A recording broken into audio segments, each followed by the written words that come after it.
Shortt, you're a total disgrace. Have a seat. You're a total disgrace. Oh, you're putting on the jackets now. Yeah, put on the jackets. Yeah, we bought them especially for the show.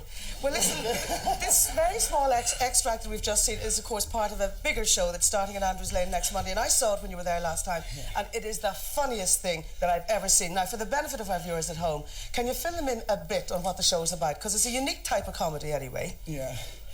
What we use is we use a wedding situation, and what we do is we bring members of family, a typical Irish family or any family anywhere in the world together, and the two musicians link the actual show, because the show starts as an award ceremony for the two musicians. You've just won the best, what is it, the best? Wedding Pub Band of the Year award. Yeah, you were very good, John, right?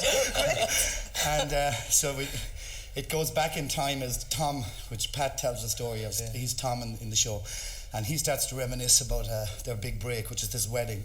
And then what happens is we go back into the wedding, where the members of the audience become members of the wedding and the family. Bride and groom come from the audience. And, so, I mean, the poor audience is there at your mercy. You're just going down to the audience and picking out people at random and making them act and come up on stage. Is that right, Pat? Yeah, they're dragged into it very much throughout the whole thing. And we don't stop for an interval or anything. We keep the whole... what we do is inside the theatre, and normally with a theatre there's a bar or someplace where you get tea, depending on where in the country you are. And what we do is we bring them from there in, and we have a wedding cake there, and I'm giving away all the surprises. It's a very high energy performance, the whole thing, because you're not even taking an interval. Yeah, it's kept going solid for about 2 hours. Yeah. Talk to me, John, about some of the characters in it.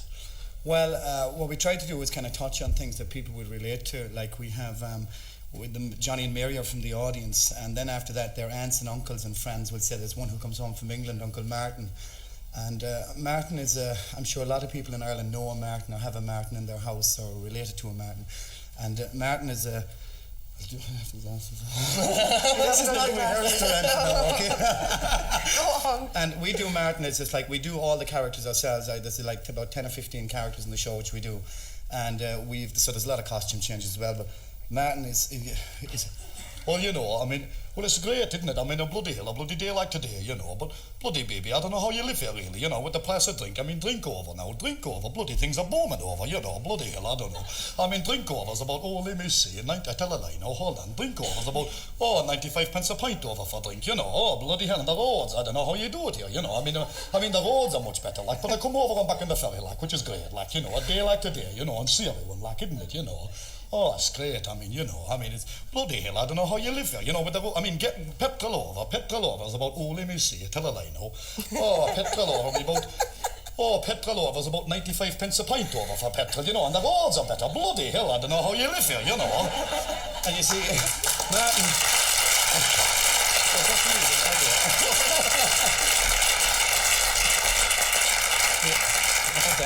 You have another great one in, apart from Martin, John. What's the one who's been at the christening? At the christening, yeah, and Bridie's. Bridie's, that's Jack, yeah. Jack is a lovely character, although he gets up to all this mischief. The thing, something about him is he's still there to laugh at everything. He's very nice, you know, but he drinks too much, you know, but he likes to boast about his drinking, you know, like... Well, like, you know yourself now, like, you know what I mean? What would, like, there be no point in drinking, like, you know, and Jenny Jacker's now a good Christian or anything, like, you'd put away about 4 crates of Guinness at it, like, you know what I mean? A half bottle of whiskey be nothing like a handy man. But you couldn't be telling that to young fellas because they can't pace themselves, you know what I mean? Because I'm always pacing is the name of the game, like, you know what I mean? Like, you know. And he justifies his drink, and he brings religion and all into it, the wedding feast of Cain, and everything comes into it, you know. So, John, Pat, how did you get into all this? Because you were a very serious sort of art student, weren't you, in Limerick? I still am a very serious person, actually. I just get fall into this trap. But, yeah. He loosened you up a bit, I'd say. I definitely think so. Yeah, well, I wouldn't say I was the most serious of all the art students in Limerick. If I was to say that, I'd be killed when I get back to Limerick. But, yeah, I spent a year in the college, but I kind of always knew I wanted to get involved in the entertainment business of some degree. Actually, it was music I set out to do initially. You're a fine clarinetist. And I can play the saxophone a bit better than that. Oh, you can. But, yeah, so I actually hitched up with Jon somewhere along the way. And how did you start out doing with Jon? Just basically working on the odd few sketches. And first night, he was with me for about 6 months before he come on stage, you know. He used to play the sax, and I used to tell him, you know, that's great, you should come up and do a bit of sax, because he used to do some work side of stage and that. So he agreed he would come on, and we used to do this sketch where Pat would play the saxophone. But he'd play the sax and he'd never come on stage. He'd hide in a corner, and like this. He was doing that for about a year and a half, So he needed so something like you. It took him a while to get came out of it. Yeah. Came out of it. How do you actually put this show together? You've written it all yourselves, John. Is that right? Yeah. Right, How long does it take?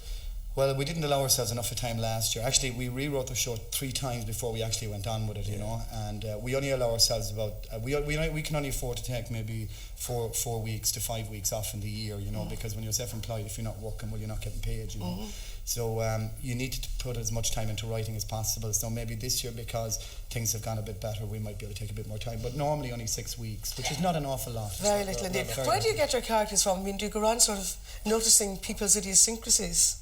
Well, I just think they're real. Yeah. I mean, not so much, it's very hard to describe it, but like, I think it's not, having seen what we've done, it's not like it's just stand up and tell jokes, It's more about people.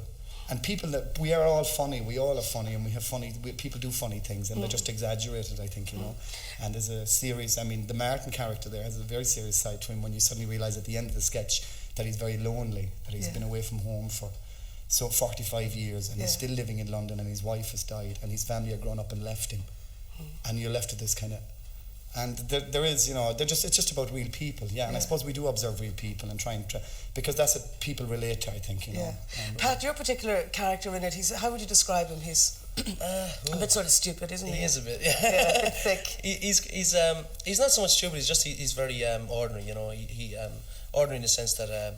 I suppose he's simple, simple things keep him happy. But he's very devious too in other ways, because he's always constantly ripping off John's character. Getting the money.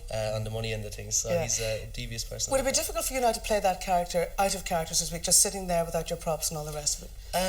Being this shy person.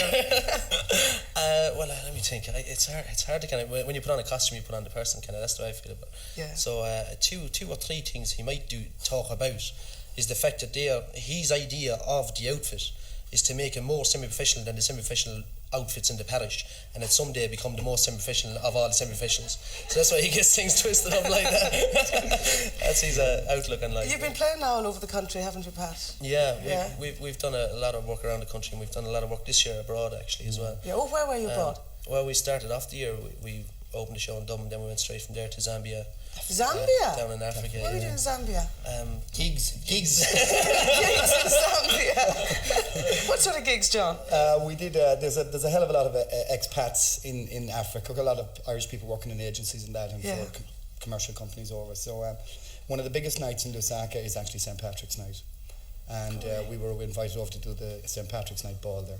So we did that, and we had a nice holiday. We travelled around there, but we're going to go back again because it's just an interesting place to be. It's so different. I should think so. You're starting now in Andrews Lane next week, is it? Andrews Lane on Dublin on Monday. How long is the run? For 3.5 weeks, from next Monday, which is the 30th, to the 23rd of December, and then we're in Kells tomorrow night, and at the weekend we're in Bulgatin down in County Limerick, and we're in Cahir so we have 3 one-night stands, and then we do the run. And hopefully we want to go back to America again, because we spent 2.5 months in America this year in the Irish Arts Centre in New York, and we'd like to thank Andy Bresnan, actually, a man from Kells, who came over to Ireland to see our show last year, liked last year's show, brought us out to do it. He's brought us out twice now, and although he's not in the entertainment business, he liked what he saw, and he helped us, And that's a very nice thing, It's a unique form of comedy and of theatre comedy and that, and somebody said in the Sunday Press recently about it, it's probably the best comic act to emerge in recent years in Ireland, and I think it's fantastic, and I can't wait to go back and see you again next week. John and Pat, thanks a million. Thank you.